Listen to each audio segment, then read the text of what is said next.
Hello, and welcome to Radicals in Conversation, the monthly podcast from Pluto Press, one of the world's leading independent radical publishers. I'm your host, Chris Brown.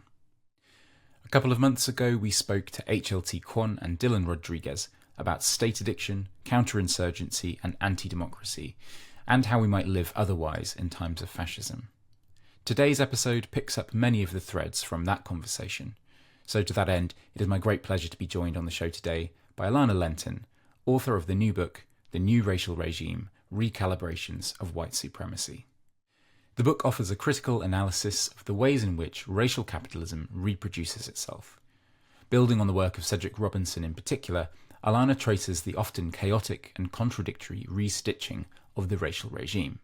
Through the attacks on critical race theory, the whitelash against the teaching of histories of slavery and colonialism, the counterinsurgent capture and institutionalization of antiracism, Indigeneity, and decoloniality in the interests of Zionism and settler colonialism, and how the war on antisemitism reforms white supremacism at a time of acute genocide. In our conversation today, we touch on all of this and more. As ever, podcast listeners can get 40% off the book through plutobooks.com. You just have to use the coupon podcast at the checkout. And some of the other books that we talk about in today's episode by Anthony Lerman and by Cedric Robinson are also discounted for podcast listeners. You can go to plutobooks.com/podcast reading for the full list of titles. Okay, without further ado, I hope you enjoyed today's episode. This is Alana Lentin on Radicals in Conversation.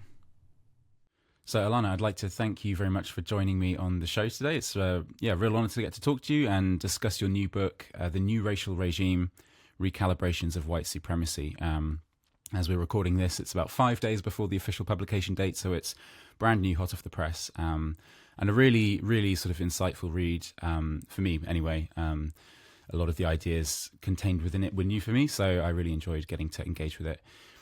I guess let's just start off, if you could introduce yourself briefly for our viewers and our listeners.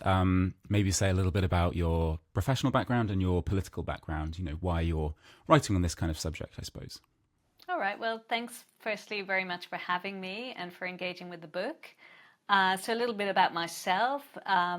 So obviously my name is Alana Lentin, and I'm a scholar of racial capitalism and anti-racism. My background really is in anti-racism activism and research going back, the research part going back over 20 years now. I've worked around various countries within Europe and have now been based on Gadigal-Wangal land in so-called Sydney, Australia for the last 13 years. That's me. Okay, so I guess it makes sense then to talk a little bit about the genesis of this book project, right? Because you read in your prologue, I think, to the book that you were told, and I think probably by some of us at Pluto, that the book as it was originally conceived, which I guess was more closely orientated around the battleground of critical race theory, might have seemed sort of out of date or passé by the time it was published. And so what I found really instructive in reading the book was how you demonstrate that, the sort of attacks on critical race theory and what we see in sort of like anti-woke politics, the culture wars, and, a large part of what you talk about in the book, which is the anti-Semitism side of things. All of these things might seem sort of unique, new, novel, sort of distinctive, but they're all manifestations of the same sort of enduring phenomenon, which is the racial regime. And so, critical race theory has this sort of enduring sort of analytical relevance, I guess. Could you tell us a little bit about where the book sort of came from and then how it ended up, as you kind of, went about writing it, I suppose? What changed, that kind of thing? Thanks. Yeah, I put that little quip in the preface. People will see, or the prologue, I think I've called it. People will see when they read the book. But it is quite serious, I think, as somebody who's been doing this work for a really long time. I just knew when it was put to me, and I have to say it wasn't by people at Pluto, it was more generally, that, unfortunately, sadly, the so-called war on critical race theory / war on woke was still going to be alive, well and kicking, at the time of publication, even if it took me a few years to get the actual book out. I mean, what was happening was that I published my last book in 2020, and that was called Why Race Still Matters. And the questions that I was engaging in that book were things that I'd been thinking about for a number of years leading up to that. And, one of the things that we were talking about in that book was the concept of not racism, or the idea that, we could explain away what were obvious and blatant acts of racism and racist discourses as not really being racism. That there was this idea that there's this kind of ordinary definition of racism that everybody understood. This kind of, the everyman can understand this, that somehow anti-racist activists were twisting this to mean something else, so that anything and everything could become racism. And at the same time, the same people who were proposing this were saying, actually, there's this new, different, and more, they would suggest, insidious form of racism, which is, basically what they don't call, but we could call, so-called anti-white or reverse racism, which then became very, a hot topic. And as, the sociologist Miri Song said, we have to actually relocate what racism is in terms of its history, severity, and power, and not allow it to be relativized in this kind of way for the obvious purposes of white supremacy. So within that kind of same way of thinking, in 2020, shortly after the publication of the book, I noticed this moral panic about critical race theory, which culminated in, as I detail in the first chapter, Donald Trump's conference on American history, which he held at the White House just before the end of his first term in office. And then people started to respond to this, and there were a number of people talking about this in terms of a war. And in fact, David Theo Goldberg publishes a book, I think the following year or in 2022, called The War on Critical Race Theory. So what I initially wanted to do before all of this was, or before other people started publishing on it, was to publish maybe a short, essay-like book, just dealing specifically with this topic. And I did come against this this idea that, by the time you've sat down, done the research, written the book, and it's published, nobody will be talking about this anymore. And it's obvious just in terms of the cycles that we've gone through, looking at previous decades, the whole idea of political correctness gone mad, or the various iterations of what Gavin Titley and myself in our book, The Crises of Multiculturalism, which came out in 2011, but that had its earlier iteration in the 1990s that Cedric Robinson and other people have talked about in terms of the backlash against multiculturalism, which manifested in the United States specifically around the question of affirmative action, which then leads to the cancellation of affirmative action. Its final death kind of much more recently, but a long, slow death of any kind of attempt to redress racial inequality and discrimination within hiring or education or what have you. So these are kind of cycles that repeat. And as I was kind of having this back and forth about whether the book could find its home somewhere, and then Pluto eventually came on board, I was also developing my interest in Cedric Robinson's work beyond, the engagement with his 1983 book, which most people who know his work have engaged with. That's Black Marxism,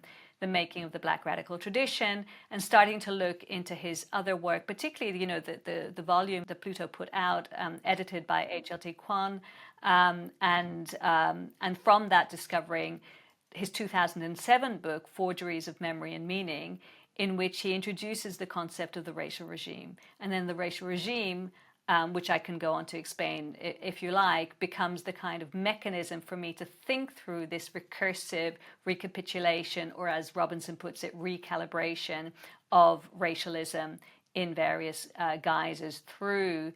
He's interested specifically in the medium of cinema in that book, but we could argue about media more broadly. And while my book is not more narrowly focused on media, obviously these questions of representation, so how racial capitalism is actually recapitulated, how it's actually spread across the globe, through representations, through discourses, it becomes very important to the idea of the racial regime. Well, yeah, you've already mentioned Cedric Robinson, and you've started talking about the racial regime, so I think that's probably the next place to go.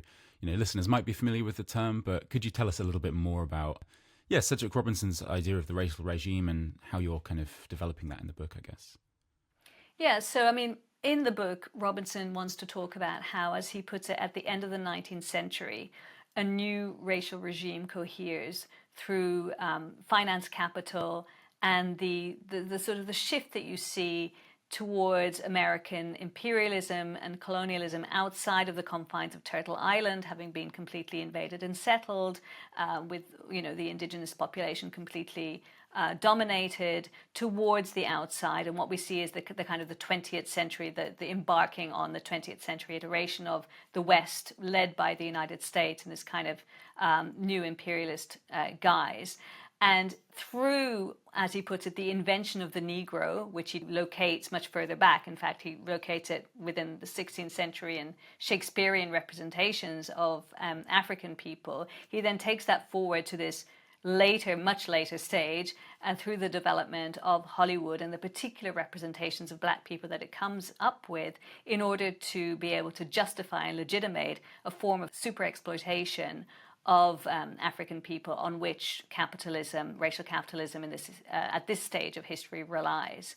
And this is, but the way in which he conceives it, as with everything in Robinson's work, due to the importance of the Black radical tradition, is that this is always met with resistance. So representations of African people as subordinate, ignorant, whatever it may be, is always met with resistance by those very people. And so the racial regime, as he sees it, is constantly has to be readjusted in reaction to this pushback from below, which is in constant kind of tension with these representations. And so the racial regime, I mean, he talks about it differently. There's the racial regime, which is the formulation I've tended to use, but he also talks about them multiply as racial regimes, because you kind of get this idea that they change historically, but rather than changing wholesale, there's always this kind of, as he puts it, kind of new stitching on old cloth, where he uses a lot of these stitching metaphors, where this kind of these same ideas, these same motifs are kind of put together differently to meet the needs of the particular context and time that they're operating in. And so that fits very neatly with what I was saying earlier about how we see these same themes, these same backlashes coming up again and again. There are motifs that are taken from earlier debates that were there, for example, in the 1990s or indeed the 2010s with the crisis of multiculturalism, but they're kind of stitched together differently. And that means that we're constantly made to believe that we're in crisis mode, that there's this new big crisis that we're confronted by and that we have to respond to. But actually, the idea of this recalibrating racial regime allows us to see how there's always this chaotic nature to it. There's always kind of this scrambling for kind of meeting the challenges of the day and therefore setting us up with new problems. But that can also be a strength, because we can tap into the history of what we already know that's happened in order to struggle against the challenges that we're faced with, even at times of, as Cherise Bridenstelle put it in her endorsement, the time of monsters that we seem to be living through today. You've probably already said it or hinted at it, certainly, that we're not talking about a sort of top-down imposition from like the state or institutions necessarily. I mean, we are talking about that, but not just that. This is something that is much more amorphous, sort of complex, chaotic, certainly. Could you elaborate on some of this? And I guess, like, what is it that a racial regime requires in order to be effective or successful? Because as you've kind of suggested, a lot of what they're dealing with is like fictions that are like obviously sort of untrue, but there's a huge amount of effort that goes into sort of reproducing itself. So yeah, how do they maintain themselves or ensure their success, I guess? I mean, I think the point is that what we're doing is trying to anchor this historically.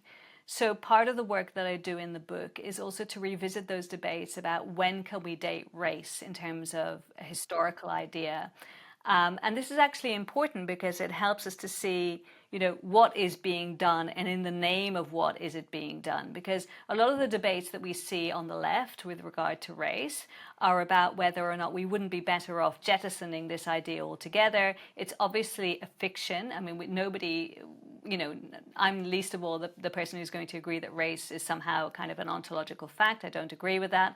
However, it obviously has an enormous political force that we've been contending with for centuries. So therefore, it's a powerful idea that cannot be just simply discarded. It's not enough for us to kind of imagine it out of the reality for it to become something of the imagination or something of the past. And so therefore, we need to think very clearly about how imbricated the ideas of race, the productive, generative ideas of race. I tend to talk about race as doing something rather than being something, in order to emphasize its productive and generative nature, right? And the production and reproduction of kind of forms of domination and exploitation, and stratifications. As Robinson puts it, the tendency of Western civilization is to differentiate, not to homogenize. And this is, again, a recursive process that happens, that has to be kind of constantly worked upon. But what Robinson gives us in Black Marxism is this location of race in an earlier history to what most race critical theorists tend to place it at. So we tend to talk in terms of, modernity. Of course, that's differently dated for many people, particularly decolonial theorists. That becomes the moment, which is kind of distilled as a moment. It isn't really one, of 1492, and of course the invasion of the Americas, which dovetails with, the expulsion of the Jews and the Muslims from the Iberian Peninsula and so on. So these kind of two things going in tandem with each other. But Robinson dates this earlier, so his kind of location of the birth of what he calls racial capitalism within European feudalism is very important, because he talks about kind of movements of migration within Europe, very similar to what we see today. So people migrating for work and burgeoning capitalism, with a burgeoning capitalist class, using this migration and kind of fitting different groups of people to different forms of labor. This isn't necessarily fixed in stone, but this tendency to kind of differentiate between people based on their utility for the economy is something that begins then, he would say. Somebody then, who I also discuss in the book, like Geraldine Heng, would, in her book, The Invention of Race in the European Middle Ages, puts this at an earlier period. So she looks very much at the Middle Ages, as does Satnam Verdi, who's somebody I've discussed in chapter 5 in relation to kind of the invention of the Western subject, or Homo Europaeus, and the importance of this for racial capitalism. What I'm trying to say by this is that we have to understand the kind of the long-standing nature of the centrality of race and racial thinking for global processes, for world history, basically, and for the kind of global order that we have been endowed with to this day. And therefore the racial regime as the kind of force, if you like, that constantly recapitulates this and kind of puts it in different terms and allows it to cohere around the topics of the day, whatever they might be. And they can be various. And part of what I show in the book is that it's not just, crises around, critical race theory or woke, but also from the other side, the ways in which anti-racist ideas can be incorporated within hegemonic institutions like corporations or universities. So from seemingly an anti-racist perspective, in order to kind of, domesticate or to dilute the radicality of the critique against the racial state and against racial capitalism, these also form part of the racial regime. And this is not a kind of conspiratorial argument, but if we understand the long-standing nature of race as a political force, an idea that drives kind of, the global order, then we can understand the need for this constant process of recapitulation or recalibration. Mm.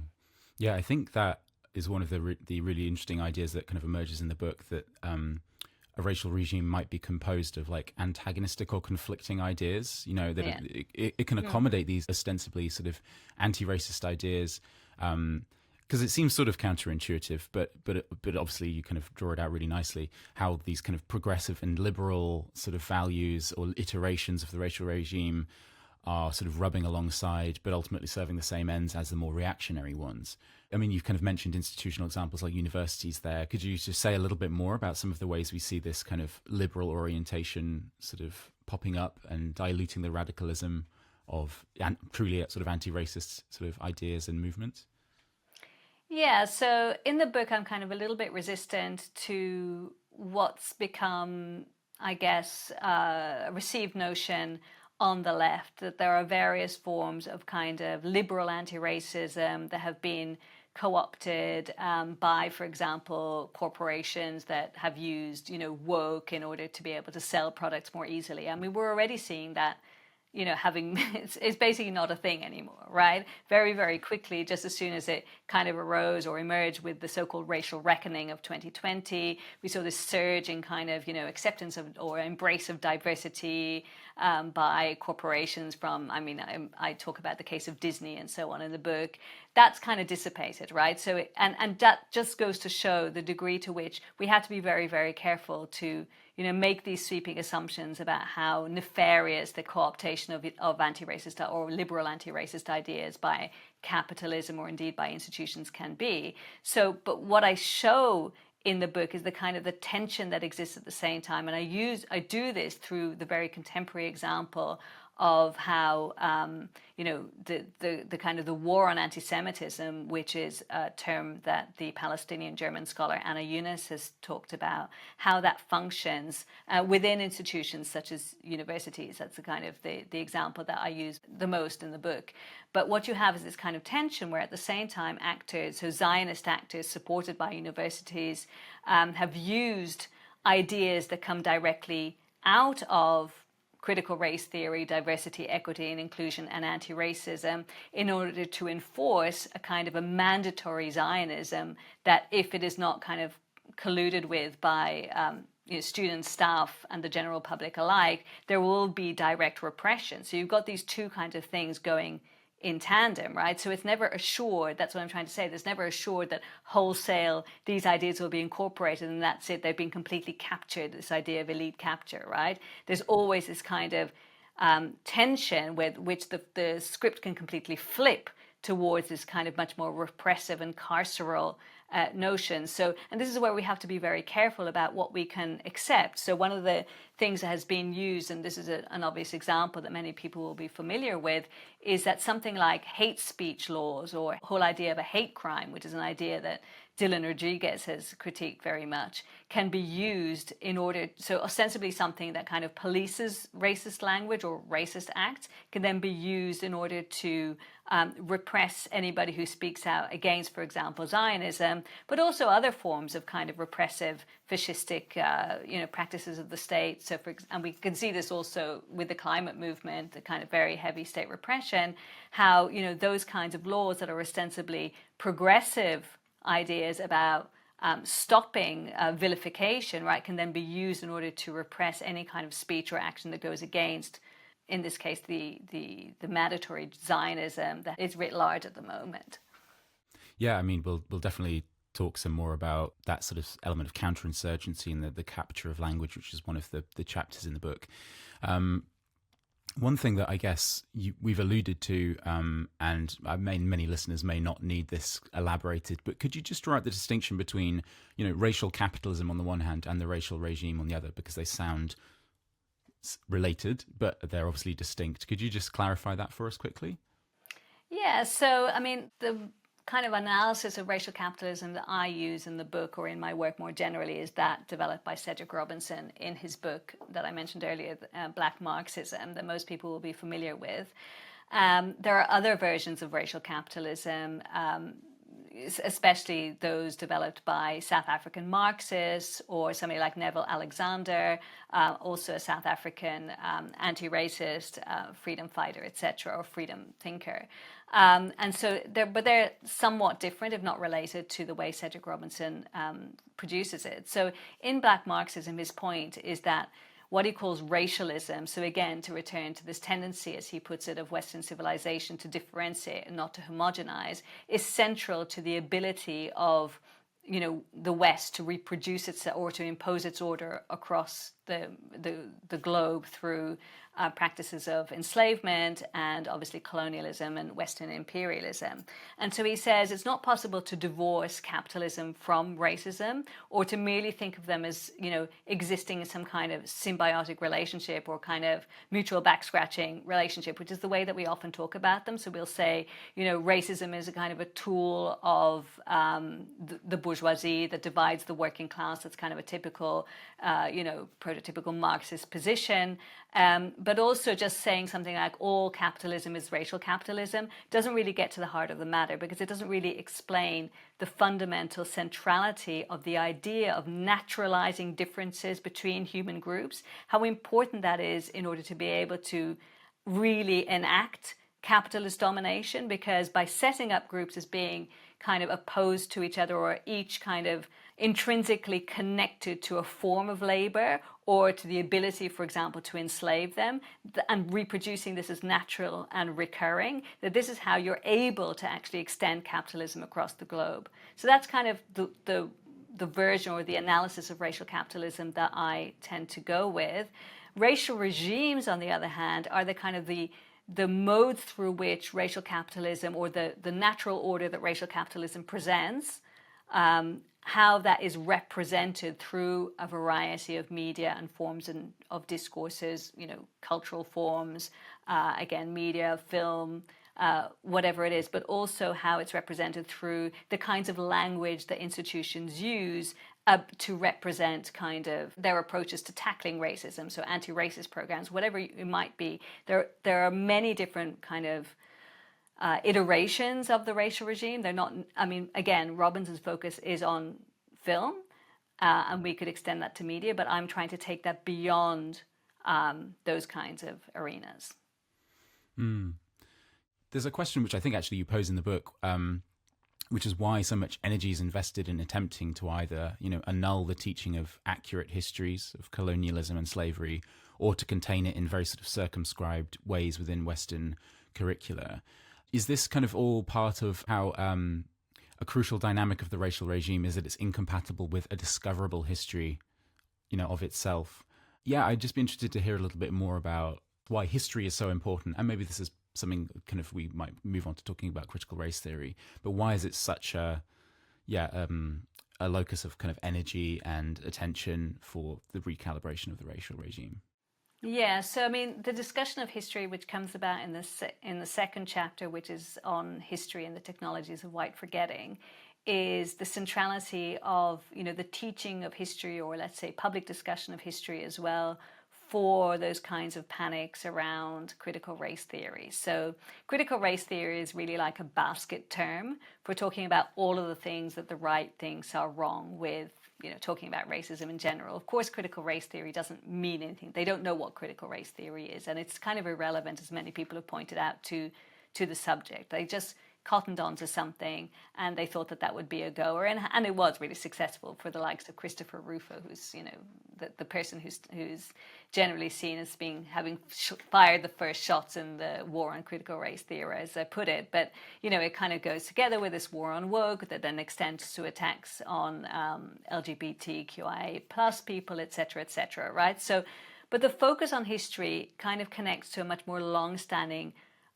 issue that the right has had with any attempt to try to redress the dominance of a Western and Eurocentric account, a colonialist and a racial colonialist account of the sweep of history, one which tries to maybe say that, yes, there may have been things that happened in the past that were less than savory, but the past is best left in the past. We are on a road to progress, which is seen as kind of inexorable, and we must all get on board the same train, and any kind of attempt to hark back to what happened historically, be it in terms of the enslavement of African peoples or colonialism and so on, would be to kind of insist on an impossibility of unity in diversity in the present. So that kind of, general way of looking at things is quite well known, and we've seen an absolute over recent times. But again, it's not new, but I think it's been particularly within the context of the so-called attempt to decolonize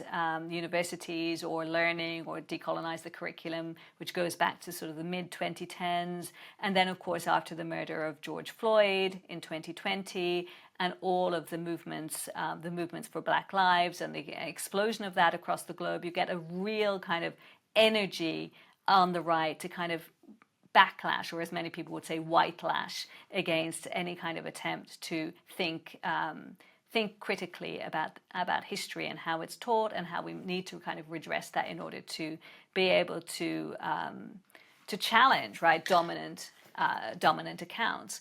Now, the way I'm looking at this within the context of the book, in terms of how the racial regime is recalibrated, history becomes such a focal point, because how we think about racism in the present really connects to these questions of time, right? So always going on about moving beyond the past, or moving on, or can't you just get on with it, or can we just not, let bygones be bygones, is very much connected to this idea that racism is a thing of the past. And we have this also being kind of reiterated on the so-called left, or in progressive circles. Well, we'll say things like, oh my God, but it's 2025. I can't believe we're still dealing with X, Y, and Z.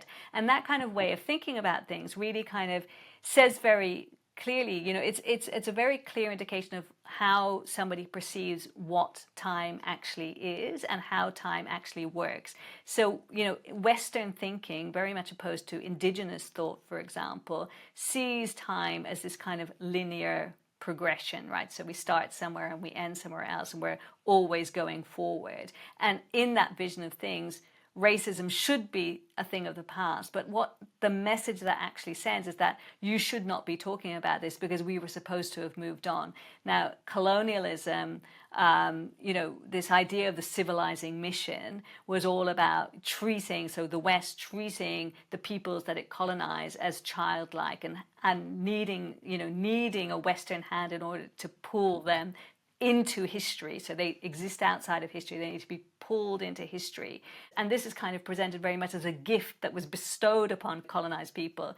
And so any kind of attempt to actually talk about the ongoing nature of coloniality is seen as a kind of spitting in the face of this gift that's been bestowed upon you, right? So all of this leads to a kind of a vision of history, which, as many people have pointed out, like I'm thinking about Michel Rouve-Trouillot is like one of the most famous examples, this kind of silencing of the past that's very, very kind of, being discussed, by many people. But what Robinson brings to this debate, which I tried to inject into my discussion of this, is that, and he says this in Black Marxism, is that for any kind of new theory to be developed, which basically means any kind of new ways to meet the challenges that we still face in terms of racial capitalism, we actually need what he calls new history. So history has to be written again, and it has to be written from a perspective that is cognizant of what has purposefully been left out.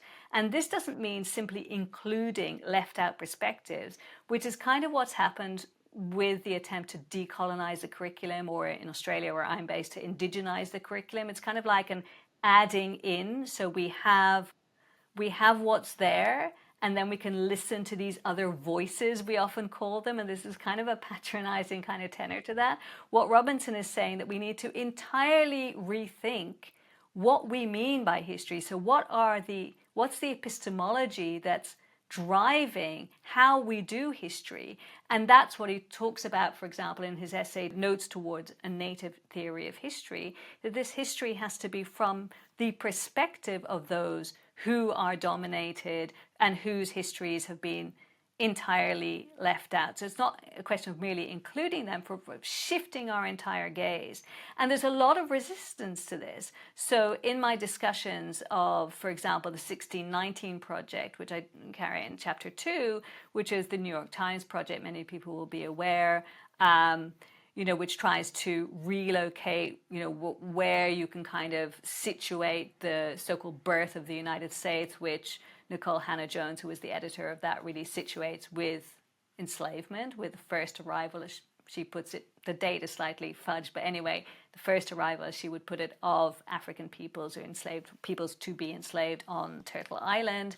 The debates around that, and this is notwithstanding the problems with that project, which I allude to in the book, but notwithstanding that, the backlash against it is very much about this idea that history should only be told from a particular perspective, one which kind of repeats received narratives, because if you were to do otherwise, this would entirely shake the bases upon which a certain vision of, in this case, the United States has been founded, and this would lead to kind of social disarray, social chaos, and so on.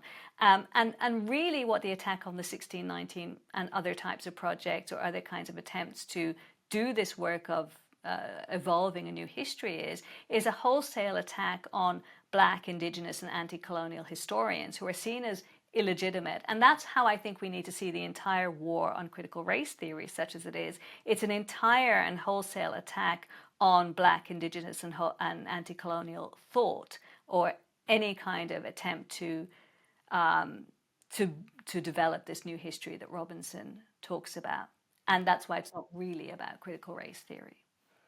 Absolutely. And just to say, I mean, I found the chapter on time, time as a tool of racializing power, playing a key role in reproducing racial capitalism, and this idea of white time, and therefore, the need, as Cedric Robinson puts it, for a new history. I thought that was really, really fascinating. And also, just as you've kind of said, that the dominant account of racism that exists already comprises its end, so that it's not just a time in the past, but it was also always like a mistake or something, an overreach or a diversion, and all of that was really, really interesting. I mean, you've touched on indigeneity there, I guess. Again, as someone that knows very little about Australian history, other than kind of a vague sense of the wrongs that have been perpetrated by the state, it was really interesting to read about the history wars, and also the cooptation and containment by the state of sort of indigeneity, indigenous resistance, how that's been sort of diverted and depoliticized, again through institutions like universities. Could you say a little bit more about either the history wars or some of the stuff around indigenous resistance in Australia, just because many listeners, maybe like me, will not be so familiar with this material? Yeah, so I mean, in the second chapter, I've mentioned the 1619 project. I basically have two main examples that I discussed. That's the first one. And the second one is the history wars as they were known, which is kind of like the idea that there was an attempt by historians, basically starting in the 1980s in Australia, like there were in other places as well, to write a more truthful account of history, as W.E.B. Du Bois would put it, one which really contends with the extent of settler colonialism and genocide of Indigenous people, and how central this is to the entire existence of the Australian Federation. And so the history wars are kind of established, or between sort of white progressive historians and right-wing white historians. So it's really a white landscape. And I used the work of the historian, author and poet Tony Birch, who's an Indigenous man, who has critiqued this, because he talks about the need to understand that the history war really is a war, right? So it's not a war that's about academia and about how we, kind of write and read on these topics, but it's really a war for between a kind of a colonialist and an anti-colonialist, or an Indigenous-centered perspective. And he kind of takes to task the white progressive historians who, while at the same time want to present a more accurate account of history, do so kind of imminently with these other historians who they don't see as racist necessarily, even though they are obviously responsible for a very racist and right-wing politics that helped backlash against any attempt in public to really advance a more kind of radical response to colonialism, ongoing colonialism. So, there was a kind of a movement that was becoming more accepting of Indigenous people's demands for land rights, which was really emerging out of the kind of the Black Power era of the 1970s.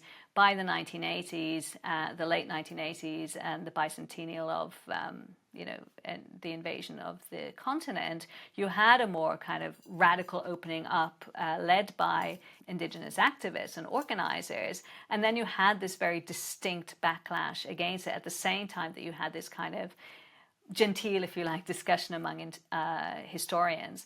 And you can see this kind of playing out today in, again, I mean, Australia is part of the global landscape, also had its own kind of response to the George Floyd moment, which came on the back of this kind of slightly longer discussion about the need to decolonize and so on, which was happening within universities. At the same time that I have to say that in Australian universities, there's actually very little support for any kind of critical work on race, indigeneity, and anti-colonialism, but there were sort of spaces there.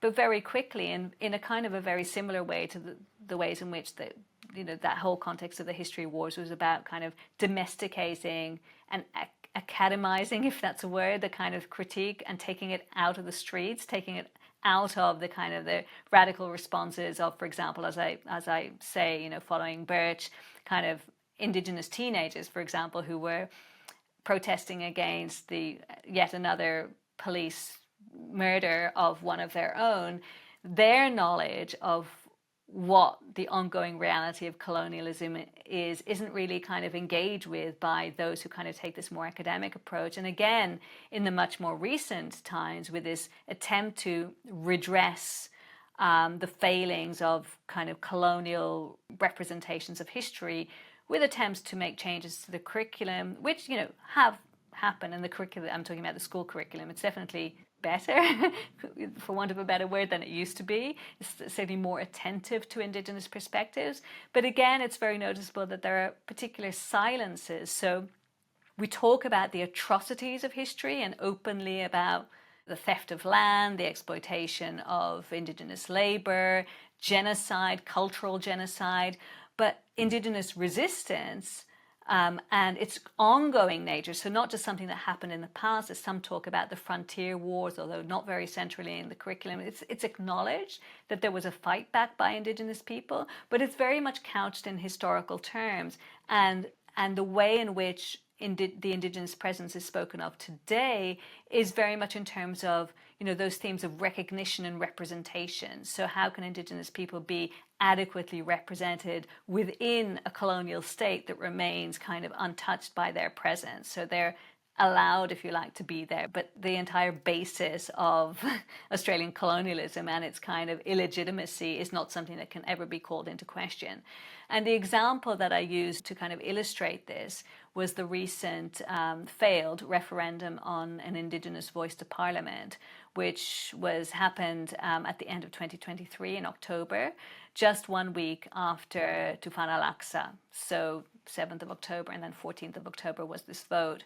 And for many people around the world, I think, the fact that the referendum failed, so 66%, I think, voted against, or 60, I can't remember if it was 61 or 66, voted against this Indigenous voice to Parliament, and it was seen as a great failure. And indeed, we have to openly admit that it failed because of the success of a racist no vote. So a vote very much kind of, you know, whipped up by the right that argued that if this was to succeed, that non-Indigenous people, so the majority of population, would stand to lose. So literal things that were absolutely impossible, such as, you know, your house will be taken away from you. So Indigenous people will just be like running roughshod all over the land and taking property back from non-Indigenous people, is something that was actually, you know, successfully peddled by the right-wing media and the leader of the opposition at the time.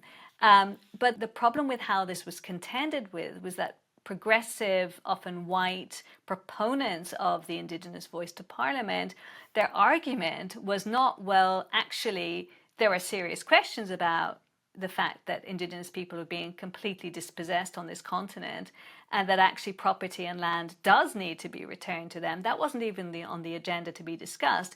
The way this was contended with was that people were saying, don't worry, you can vote yes with comfort because nothing will change for you.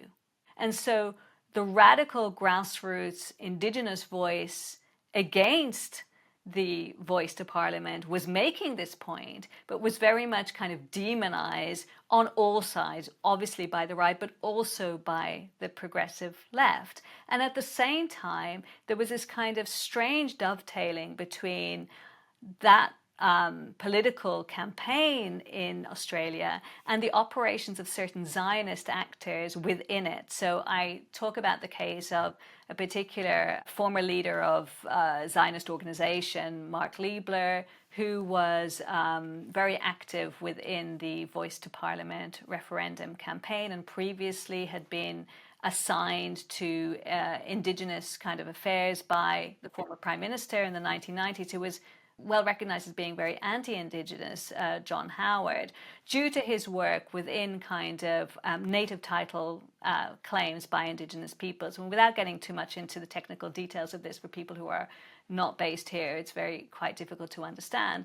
But the interesting part of this that I found interesting, and particularly around the kind of the coincidence of the placement in time of these two kind of events, so the Al-Aqsa flood and the Indigenous Voice to Parliament referendum, was that Zionists in the Australian context were using this idea that Jews are indigenous to Palestine, of course they would say Israel, as a reason or a rationale for why they supported the Indigenous Voice to Parliament referendum. And so this notion, or this trope of Jewish indigeneity, is used in order to delegitimize the Palestinian freedom struggle. And therefore, when you can see the centrality of the role played by Zionists in this campaign and their ability to bring various prominent Indigenous voices on side to take a Zionist stance and to openly admonish Indigenous people who were advocating for Palestine in Australia as being somehow anti-Indigenous, that Indigenous people should stand with Zionists, which obviously goes contrary to the politics of most Indigenous people in most places where they exist, grand majority of them are pro-Palestine, then it says something very particular about the kind of way in which themes of indigeneity and self-determination could be folded into colonialist agendas, right? And this is very much what you could see happening kind of in this microcosm of this Australian context and this, the politics of the Voice to Parliament referendum, which I don't think translated for an international audience who wouldn't have been able to be across this because it was a very kind of localized debate, but I think provides us with a very clear example of how indigeneity can be co-opted by powerful forces on the right, but also in more progressive circles, which I can expand on further if you like also. Yeah, I thought this chapter was so interesting. There's a passage where you talk about Israel's sort of indigenous diplomacy and how the Zionist state's memorialization of indigenous soldiers who fought the First World War Battle of Beersheba allows it to position itself as a champion of Aboriginal servicemen against Australia's erasure of that history, which effaces the its own sort of settler colonial status that it shares with Australia, and replacing that with this fiction of shared indigeneity. Yeah, it's all really fascinating. But the idea that sort of, I guess, Jewish Israelis who are settlers can claim to be indigenous to Palestine or Israel, as you say, as they might put it, and indeed have a sort of greater claim than the Palestinians in that regard, it seems utterly specious. So, I mean, to your mind, how successful have these efforts been? Because the case study of kind of Australia is fascinating, but do you see this sort of gaining much traction on the international stage? Yeah, I mean, first I should mention that the research that you quoted from is by Palestinian-Australian scholar Michaela Sahar. It's not my own research, but I thought it was just such an interesting example of the nefariousness of this. I also talk about in the book the establishment of an Indigenous embassy in Jerusalem that opened again around the same time. I think it was February 2024 they opened their doors. So, in the context and the kind of complete full swing of this appalling genocide that we're still witnessing, this Indigenous embassy opens, and various representatives of various Indigenous nations from obviously the Anglo-settler colonies and the Pacific are gathered together within this opening ceremony of this Indigenous embassy. And one of the people who is very prominent at that event is Nova Paris, who used to be a sportswoman and a senator that later became a senator, was an active kind of proponent of this position that Jews are indigenous to Palestine, which she then equated with, her own position as an indigenous person on this continent, on the continent of Australia. So actually, there is, is this a prominent view? I think that obviously we're witnessing what I hope to be the dying stages of Israeli settler colonialism, of the Zionist project. I don't think it's possible to see that this is sustainable over the long period. I think we're already seeing a kind of, albeit far too late and far too slow, but a change in the approach to the Zionist entity in the current moments of acute genocide that we're currently witnessing. So I can't make grand statements about how important or how helpful this discourse of a Jewish indigeneity is for global politics. But what I want to say is that this has been fundamental to all settler colonial projects. So self-indigenization of colonizers within colonial contexts is writ large, right? So you can see it at work in the United States, in Canada. There's a lot of work that's been done on the politics of this. There's huge amounts of many examples of people being outed as having claimed to be Indigenous for many years and then being discovered to have no Indigenous heritage whatsoever. There's obviously kind of capital that can be brought to certain people in positions of quite significant power. So we're talking about, well, many academics, authors, artists, musicians of various kinds, particularly, as I said before, in Canada, in the United States. And so, I don't think that it's helpful for us to think about this in psychological terms, although some people have approached it in those terms. It's much more important to see it in terms of, what it actually does for the colonial project, to be able to claim to be Indigenous to a land that you have colonized, obviously lends a justification to that project of colonization. And I think Zionism takes it to a level that cannot be achieved by any of these other colonial contexts because, of course, of the manipulation of, a history, if you like, but a kind of a biblical narrative about Jewish existence in the area now known as Palestine. And that kind of lends it an extra weight. But the important thing about this, and the last thing I'll say about it, is what that idea has lent to nativist projects within Europe. Okay, so now we see European white supremacists refer to themselves as indigenous and now being invaded under this, rubric of the Great Replacement by hordes of kind of marauding others, Muslims and other migrants that are kind of usurping the rightful place of the indigenous people. And obviously, we know that indigeneity is a colonial relation. So indigenous people who we think of as being indigenous today, did not refer to themselves as indigenous to anything before they were colonized. They were named indigenous by their colonizers. And then indigeneity takes on a political tenor, in terms of, fighting back against colonialism and fighting for land rights and decolonization and so on. So for Europeans who are the instigators of colonialism on the world stage to then refer to themselves as indigenous is again this self-indigenizing, which is a project or a tool, a technology of racial colonial power. Mm.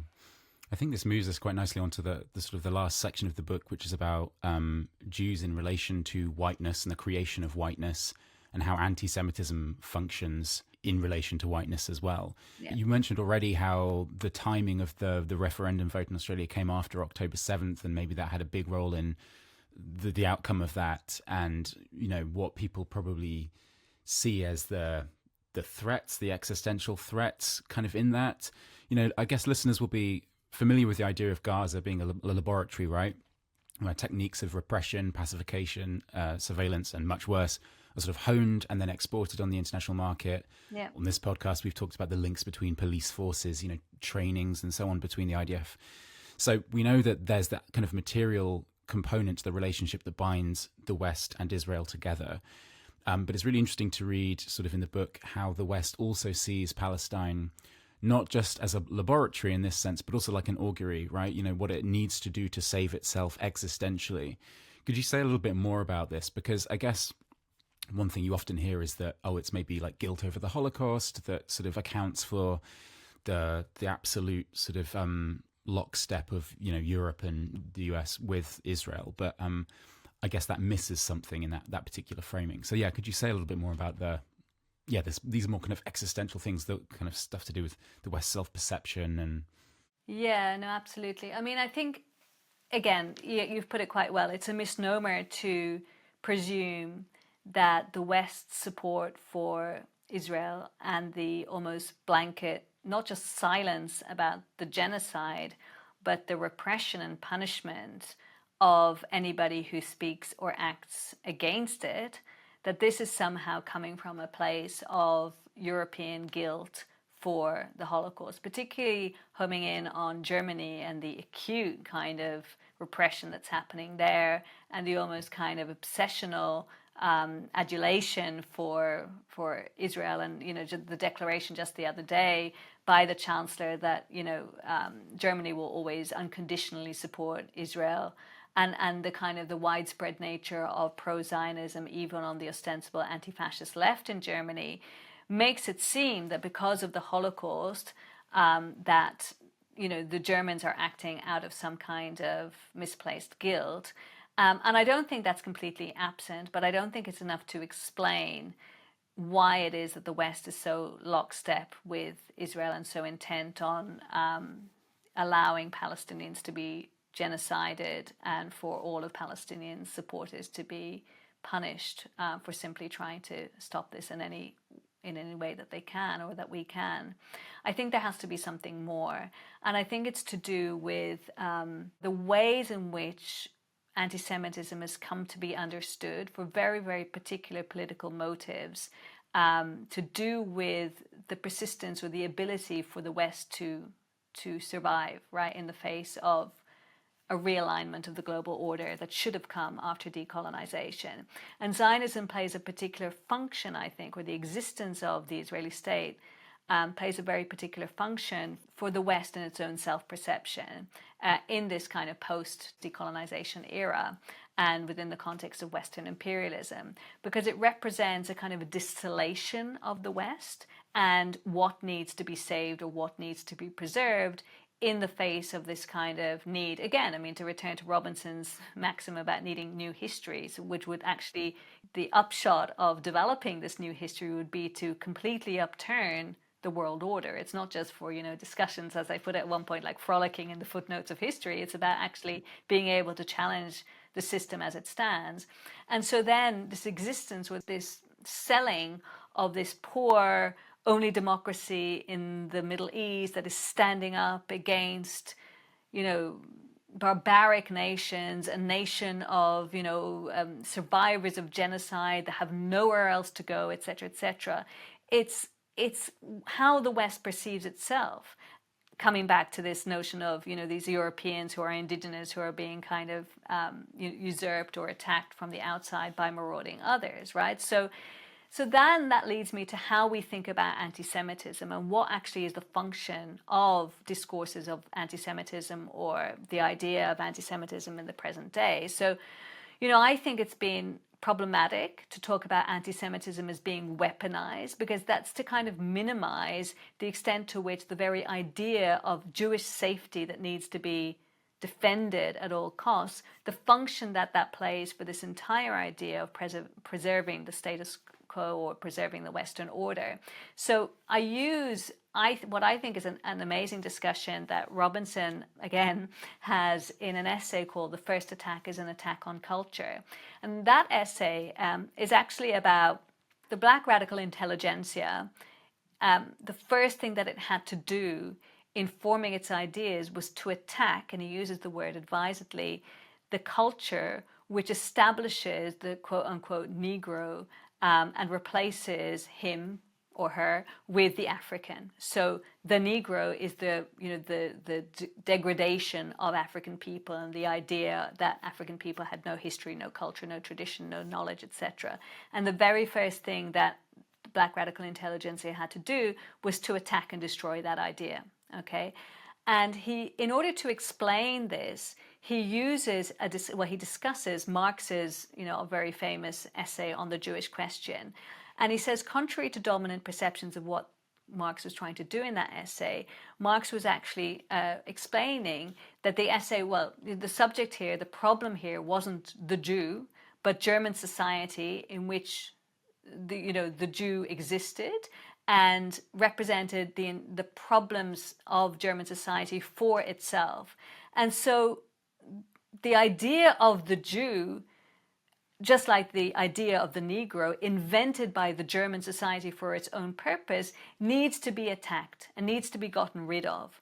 And this is kind of what we're dealing with. So we need to attack and get rid of the dominant view of anti-Semitism, or this idea of this Jewish safety that needs to be protected at all costs, because only once we've gotten rid of this are we going to be able to actually push past what's at stake, which is, of course, the ability for genocide to be basically ignored or even condoned, as, again, Germany puts it when they say that they, will unconditionally back Israel, even in the face of these absolute horrors.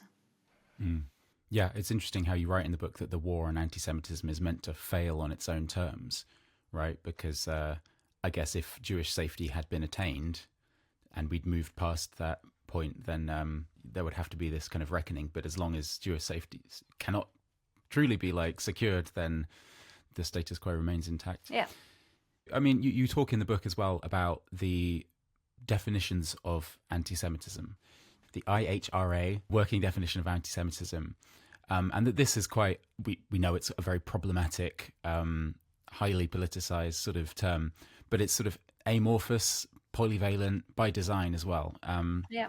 And its role is to generate the sort of the anti-Semite that the West needs for its own reproduction. Could you say a little bit more about this kind of working definition of anti-Semitism from the IHRA? And then, is it useful to attempt to sort of somehow replace this definition with a different definition of anti-Semitism? Because there's some interesting discussion in the book around this. Yeah, thank you. So the IHRA definition is the International Holocaust Remembrance Alliance working definition of anti-Semitism. I don't go into too much detail on the entire history of it. For example, Anthony Lerman does that really well in another book that you published. And I actually get a lot of the details about it from that book. So that's really useful. But I think, again, as you say, it's very important to understand that the original drafters of the definition, I think, were trying to do something in good faith, which was to kind of acknowledge that there's a specific form, as they would have seen it, of anti-Semitism that might be slightly different to what it looked like historically. But I think at best this is naive, and at worst it's rather malicious, because it doesn't contend with the fact that there's a very specific history of this idea of a new version of anti-Semitism, which can be traced back much earlier to when the IHRA first came up with, well, it's not the IHRA that came up with the definition, it should be said. This happened within the context of the European Union, but let's not bore the listeners with the details of all of that.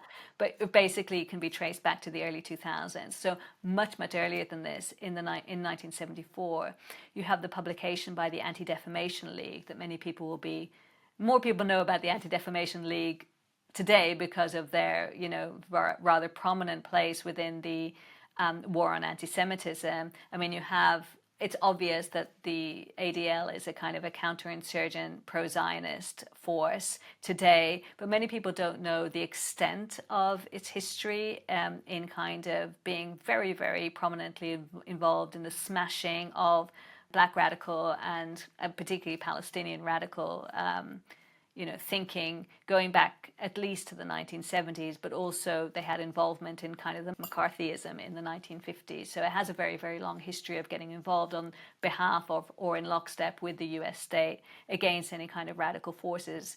At the same time, it kind of advances itself as this kind of progressive organization that is involved in anti-racism training and education, particularly has a massive role in the development of thinking around hate crimes, which then gets kind of woven into law in very dangerous ways, as again Dylan Rodriguez has written and spoken about.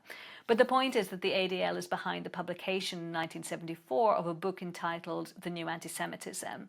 And the New Anti-Semitism basically advances this idea that anti-Semitism is no longer really a problem of elites, no longer really associated with the West, but that the real kind of source of contemporary anti-Semitism is among Arabs and specifically Palestinians.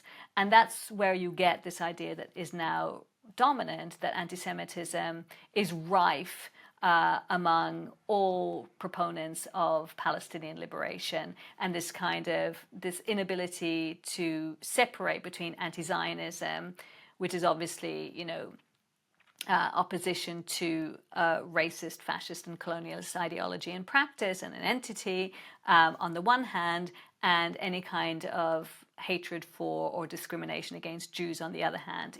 And, this idea that all Jews are represented by Israel, which is, of course, what Netanyahu has openly said, and what beyond that, what many people believe, right? That there is this kind of like affiliation, naturally occurring affiliation between Jews, wherever they might be in the world, and a belief in Zionism and a kind of a support for Israel. And so the IHRA working definition of anti-Semitism, I mean, The definition itself is quite nonsensical, right? So it talks about a certain perception of Jews. So it's very, very fluid, not very kind of precise. As a definition, it doesn't really work. And it talks about certain kinds of tropes about Jews, but if we actually try to delve into various forms of racism, we can see that all forms of racism are build on these kinds of same narratives about negatively racialized people. That's simply how racism in general works. But a great effort is made, and generally in the West, a great effort is made to distinguish anti-Semitism as a very particular form of racism. And I would argue also, or I have argued, a prototypical form of racism, a kind of a blueprint for racism that apparently occurred earlier than other forms of racism, which is untrue, that other racisms are kind of built on or sit in relation to, right? So that's kind of one problem. So the very definition is a problem. But then there's 11 examples of potential anti-Semitism that are given. And these are the parts that are the most problematic, because 7 out of 11 of these definitions or these explanations or these examples are related to Israel and Zionism and basically equate anti-Semitism with anti-Zionism. And these are the parts that have been kind of used by institutions across the board, from governments to universities, local authorities, you name it, that have kind of included the IHRA definition, well, either included it in law or in policy. So, and most interestingly, I think, within things like diversity, equity, and inclusion policies, where one example that I give is from Macquarie University in Sydney, where they have, their EDI or DEI, whatever policy that it's called, and then the IHRA working definition of anti-Semitism is included there, but it's the only definition of any kind of racism that's included. So everything else is very vague, and then you have this one kind of concrete thing that sits in the middle of it. And this, of course, can be used in order to repress, and has been used, we've seen examples of this, has been used to repress academics and students that are acting on behalf of Palestine, because of the kind of the wielding of these examples rather than the definition itself, which, as I say, is very vague. So what I try to say in the book, because you talked about other different definitions that have been kind of introduced to try to counter this. So one of the examples is the Jerusalem Declaration on Anti-Semitism, which is an attempt by a group of Jewish and Israeli academics to develop an alternative. I think they're not all Jewish, but mainly develop an alternative definition of anti-Semitism. But this definition has equally been problematized. For example, I mentioned Samer Abdel Noor and Mohanad Ayash, who are 2 Palestinian academics, who I think very rightly have critiqued this definition for being Orientalist and for completely ignoring Palestinians. So when you have a definition of anti-Semitism that is obviously being introduced in order to either support Zionism, in the case of the IHRA, or to contend with the problems raised by Zionism, and you completely exclude Palestinians from that discussion, then obviously it's a problem, because Zionism is a problem for Palestinians first and foremost, right? So obviously there's a problem there. But beyond that, what I try to do in the book is return to what Robinson does in that essay that I mentioned earlier, The First Attack is an Attack on Culture, in which basically he's saying that as soon as you accept the terms, what he means by this are the terms that are handed down by a dominant order, a particular explanation of things, then you kind of have kind of given up on any kind of radical approach, or as I put it, kind of an abolitionist approach. So what I argue is that even requesting that definitions of other forms of racism, and the example I use is anti-Palestinian racism, even requesting that institutions incorporate those definitions to at least sit alongside these definitions of anti-Semitism and to provide some counterbalance, which I completely understand the impetus for, because we're operating in an arena which is so unbalanced in favor of Jewish safety and the protection of that, and against any kind of recognition of the existence of anti-Palestinian racism. I argue that this is nonetheless problematic because of the ability of the institution to set the terms, right? And as soon as you endow an institution the possibility to establish the terms, and most importantly, to be able to punish on the basis of those terms, then you've lost the possibility to retain that kind of radical critique against the colonial institutions, talking about universities, for example, where I am situated in Australia. Obviously, universities are colonial institutions.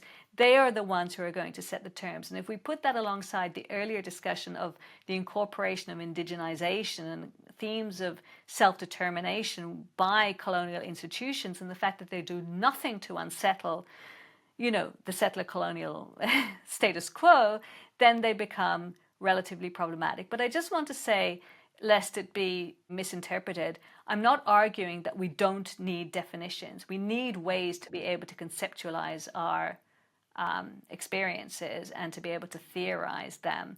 But we do that for ourselves, right? We do that for ourselves, and it's an ongoing dialogue because, like the racial regime shows, the recalibration action, this is constantly undergoing change. So you can't take a definition and set it in stone and write it down somewhere and that's it. We're constantly having to negotiate around that. And of course, there are conflicts among radicals, right? But allowing institutions to incorporate, legislate, and punish on the basis of these definitions is, I think, problematic. Well, I guess the last question to conclude then, just to bring it back, you mentioned again the constant recalibration of racial regimes, so we'll bring it back to the racial regime. You say in the book how they're defined by their incompleteness. They're never entirely successful because they're always subject to continual resistance, even if that's sometimes like elided in history or whatever. And you quote Robinson, who is maybe in turn citing Edward Said, and saying, in human history, there's always something beyond the reach of dominating systems, no matter how deeply they saturate society. And this is obviously what makes change possible. So I guess as we conclude, it might be interesting to dwell on some of the ways in which the current racial regime, it has been exposed, is being exposed, attacked, and therefore weakened by resistance. And that could be perhaps in relation to the global intifada against Israeli genocide or any other example you can give. But just interested to get your thoughts on that. Yeah, I think this is really, really important because I think there's a lot of tendency to be extremely pessimistic about the possibilities for radical change. I don't think that that's helpful or truthful, because if we use the analytic of the racial regime, and as I said earlier, and building on Robinson, how they're constantly having to readjust in reaction to resistance from below that, as he says, exposes their workings, their mechanisms of assembly, and kind of strips them bare and exposes them. That's obviously happening. There's so much more knowledge, and I think, obviously you could say it takes a genocide in order to expose these things, but there are certain things even in relatively recent times that were relatively obscure that have become very, very obvious because of the kind of the laying bare of the enormity of kind of racial fascism, and certain things that no longer have to be kind of debated, things that are much more clear and obvious, as I'm saying, because of the extent to which we're just seeing them before our eyes. Now, I'm not naive. I'm not saying that this is writ large, that this is a done deal, that this has been achieved. One of the things I was just discussing today with somebody is that, the majority of people are choosing not to see what's happening. You can curate your social media feed in such a way, and certainly the mainstream media is not giving it to you, just simply not see what's going on, be that in terms of the genocide in Palestine, or indeed, even more so when it comes to Congo, Sudan, or even things that are happening in your local area, which are completely and utterly unseen. Things like around deaths in custody in relation to Indigenous people here, or vigilante violence against Indigenous people, or level of disappearance of Indigenous women, in all of the settler colonies, or the crimes against refugees and asylum seekers and migrants in general. Just recently, Keir Starmer's pronouncements. It's not as if, they're very acute, but it's nothing new in terms of how the British state, treats migrants for many, many decades. So I'm not naive, but I think the workings of these things is much more clear to many people, and that this kind of refutation or refusal of the terms, again, the terms of order, to use Robinson's way of putting things, is a first step to taking more radical action against the order as it stands. And that's the part which is the most difficult, because as the racial regime is sharpened and recalibrated, the repression mounts, this kind of dialectical situation between repression and co-optation and domestication. These two things are going hand in hand, and they're happening very successfully. So people are fearful. People are fearful to take action because the level of repression is so strong. But also people are kind of massaged into believing that institutions of various kinds, if we kind of go along with certain processes that have been ongoing and that kind of weirdly can coexist with this level of repression. So I'm thinking about decolonizing and indigenizing and diversifying, and all of these things are kind of still happening, although weakened, right? But they're still happening in certain pockets, and some people will still be kind of massaged into them because of the kinds of rewards that have been dangled in front of them to enable them to, you know, sweeten the kind of the journey or whatever. So this is the critical juncture, and I think you're seeing it. I mean, just now we've seen students at Columbia University, despite everything, starting an encampment again. These kinds of things are happening. I've witnessed the kinds of conversations, the levels to which very young people very often are willing to go in order to kind of really, it's not just challenging the status quo, it's putting their bodies on the line and their futures on the line in very radical ways that are showing, I think, the extent to which the center cannot hold, right, to use that expression.